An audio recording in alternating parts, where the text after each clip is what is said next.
Okay, so theorem 3.2.4 is if x is a convergent sequence of real numbers,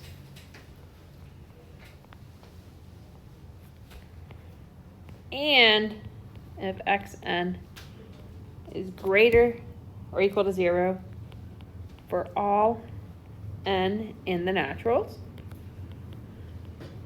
then what do we think we can conclude about our limit here? It's greater than 0 or equal to 0. Greater or equal to 0. Start looking off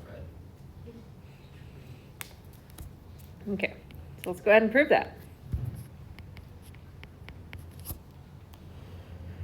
Okay, so suppose x is a convergent sequence of real numbers.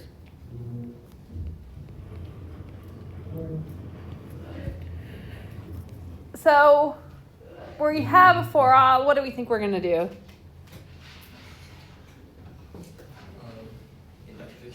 Contradiction. So for all is typically, and like, so yeah, for all is either the indication that we have to do a contradiction proof by contradiction, or that we use induction, right? That is a good kind of like signal for us. Okay, so suppose toward contradiction.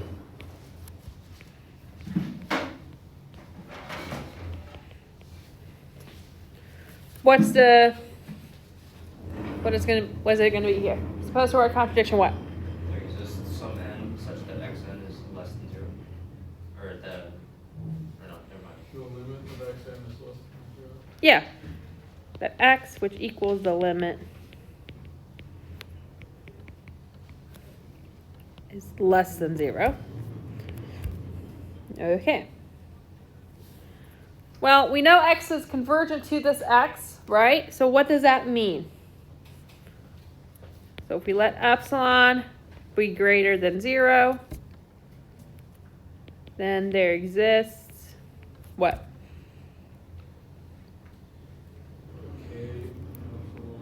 K epsilon in the naturals, such that what?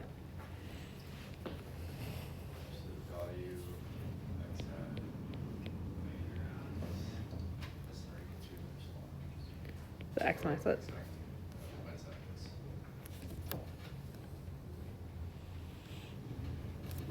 And that's for all n greater or equal to k epsilon, right? Okay. How can we rewrite this?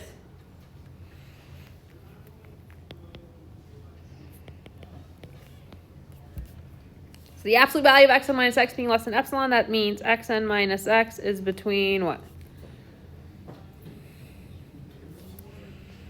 Epsilon and negative epsilon.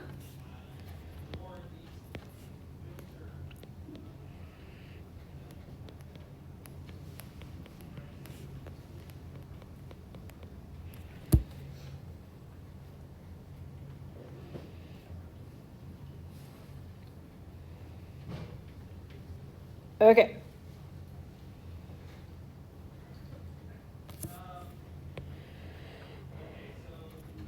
That should be an xn right there.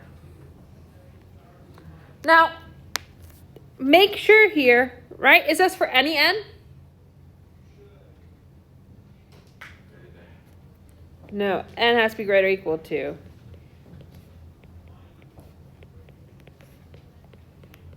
k epsilon. Okay, so now what if our n is that k epsilon?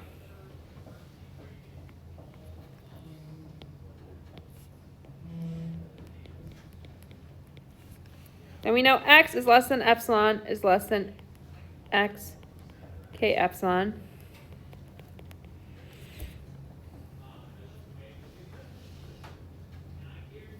Now we can make epsilon right? As small as possible, right?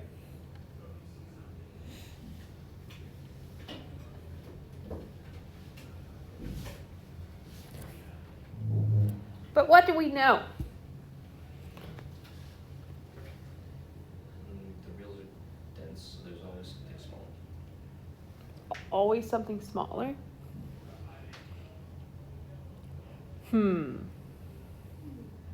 Let's think about that one some more. Let me think about how I want to do this. Could we have epsilon equal to negative x?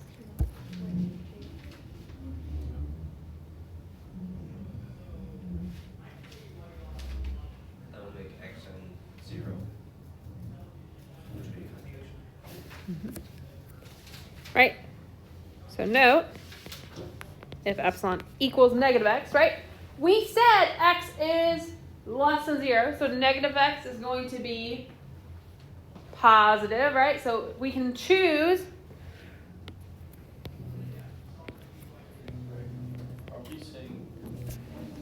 Oh no. Wait, yeah, isn't epsilon greater than 0? Mm-hmm. So then why can we choose epsilon is equal to negative x?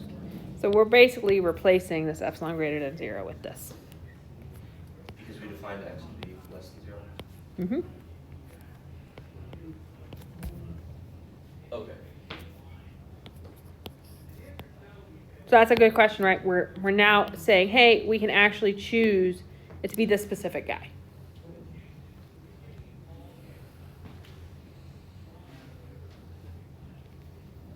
So now since epsilon is equal to negative x, right?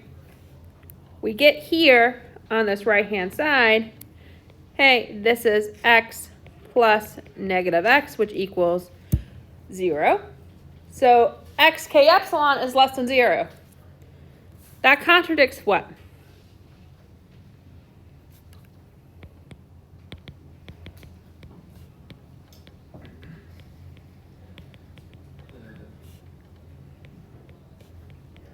Contradicts our assumption that xn is greater than 0.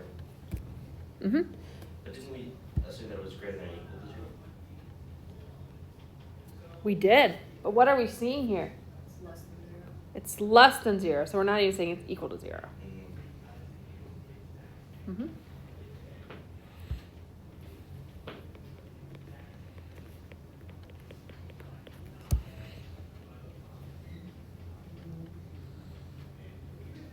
Questions, concerns, worries?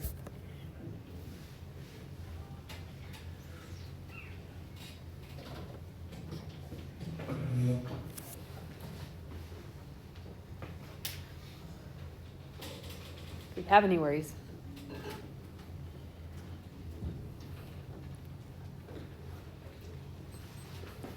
Okay. Let's go to the next theorem.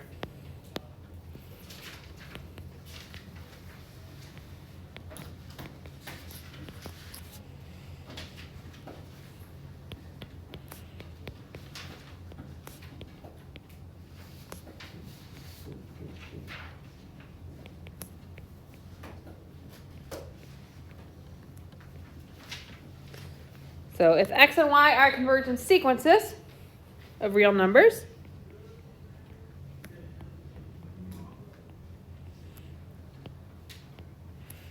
and xn is less than or equal to yn for all n in the naturals,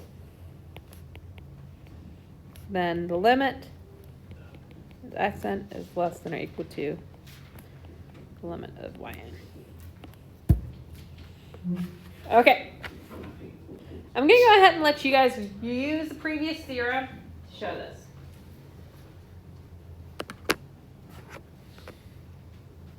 Ooh.